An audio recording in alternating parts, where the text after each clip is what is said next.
what's going on with the case of the war between the United States and Iran. I don't mention any detail considering that. I want to know what is your understanding? What do you make of what has happened so far with the ceasefire and the details or the difficulties around the ceasefire? Well, it appears that it was the Trump administration that was asking for a ceasefire. And initially, they were apparently asking for a 45-day ceasefire. And the Iranians were not interested in any kind of a ceasefire at all because they have been insisting since the beginning of this war that they want a permanent peace and they want to remove the causes of the conflict. It's understandable also that Iranians, since they've been this war has been forced on them, that they want to take advantage now that their whole nation has kind of come together, backing the government, that they want to take advantage of this moment to remove all the causes of not conflict, but also, we have to remember that Iran has been harassed by Western colonial powers for over 120 years now. And this has prevented the Iranian society and their economy from developing to their full potential. It has also caused it's distorted the political process also to the extent that, if your country is under siege constantly, then the political power has to be more repressive than it would like to be normally, because you're constantly dealing with internal and external enemies, with threats to your society, threats of terror, threats of sabotage, threats of overthrow and color revolutions and so forth. So it requires a certain vigilance that ends up causing limitations to freedom, and limitations to freedom ultimately end up being limitations to economic initiative, innovation, development, participation with in trade with other nations and so forth, because all of those things end up being openings for a threat. And so this moment might be extremely, extremely important to the Iranian government, which is why I think they cannot back down, and they cannot allow a return to the status quo. It's easy to imagine that, a 45-day ceasefire for the American and Israeli side would be a welcome breather. It would allow them to regroup and rearm and bring back more of their, interceptor missiles and everything they need to refresh their attack on Iran. But this is not a good thing for Iran. So it's obvious why they would be reluctant and why the American side would be eager. Yesterday, I wrote about this in my report, and kind of as I was writing my report and looking into particular issues of the situation, I came to the conclusion that there's very, very little likelihood that this ceasefire is going to hold at all. And before I hit send on my report, I just went on X to see the latest development, and already I think it was by about 12 hours after the ceasefire was announced, already we saw that it was unraveling, that the Israelis said, no, we don't recognize the ceasefire with regards to Lebanon. They launched a massive bombing campaign against Beirut. The Americans started already kind of equivocating, like, no, it's not the Iranian 10 points, it's our 15 points. No, nobody ever mentioned Lebanon. We don't know what the Iranians are talking about, and so forth. So we'll see what happens. But I think that uh, this ceasefire is extremely fragile. We know that the Americans are largely agreement incapable, that they will breach any commitment as soon as it becomes expedient for them to do so. Uh, let's not even mention Israel. They just do whatever they want to do. It doesn't matter who thinks what about this. To I think that we have to go back to the fundamentals. Right now, if you follow the day-to-day news, you might think that this conflict is about the Iranians' nuclear program, that it's about their ballistic missiles, that it's about the repressive regimes of the fanatical clerics in Tehran, and about the freedom of women and girls in Israel, in Iran, and all these things. But it really is not. These are all just simply pretexts. The fundamental cause of the conflict is, it brings us back to the geopolitics of the empire and their imperative of dominating the Eurasian landmass. And Iran is and has been for decades one of the main obstacles to the empire's hegemony over the Western Asia. And so they've been salivating over the prospect of regime changing it and installing a similar puppet regime as they have in other Arab countries in Tehran, so that the wealth of Iran could become their collateral. And we have to remember that Iran is estimated to be the fifth or sixth wealthiest nation in the world in terms of natural resources. They have 92 plus million population, which is not irrelevant, because all those resources will not just extract themselves. You need to enslave a large population to do that.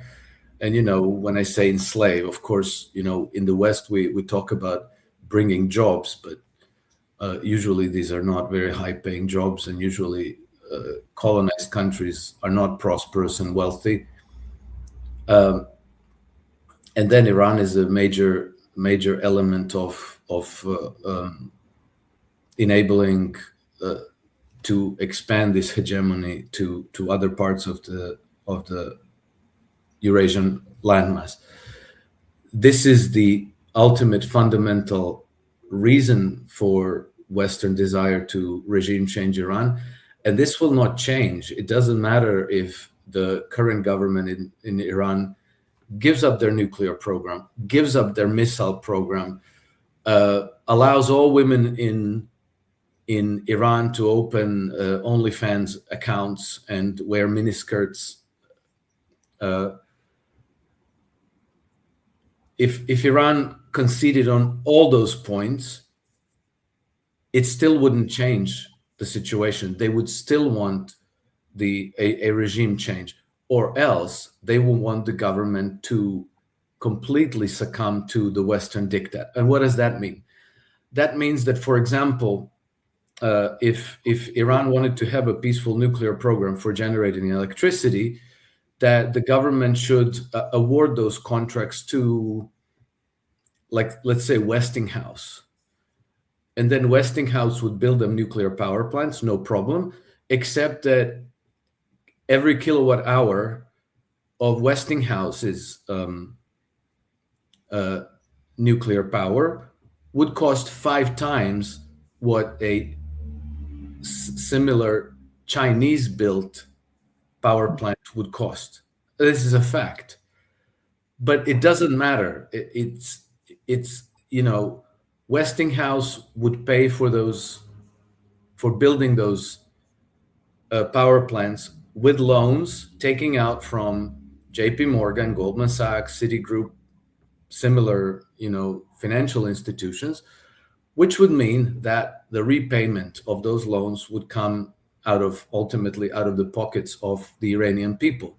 So the price that they pay for electricity, nobody in the West cares about that, whether it should be competitive or not competitive, so long as the wealth of Iran is extracted westwards to the City of London or Wall Street.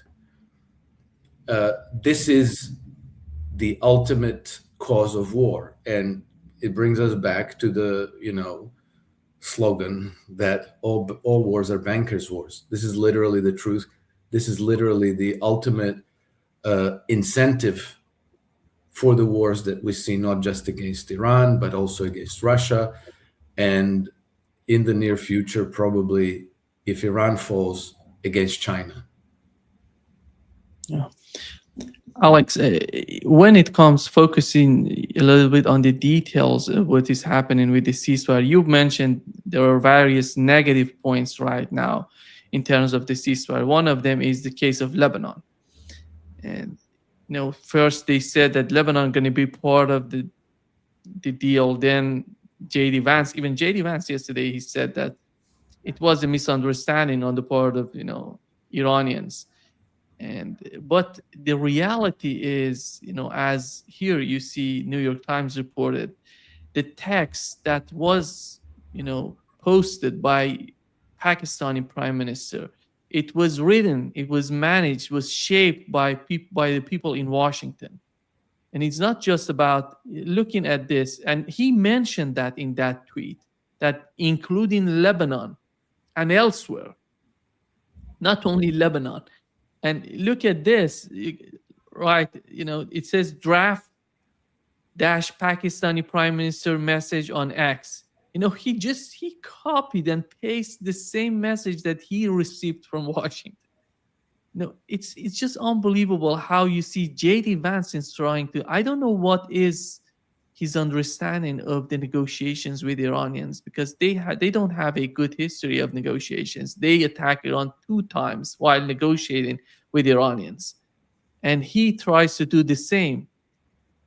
And how do you see the way that they're trying to make their case before the negotiations happening in Pakistan? Well, if I wanted to be charitable to the Trump administration, which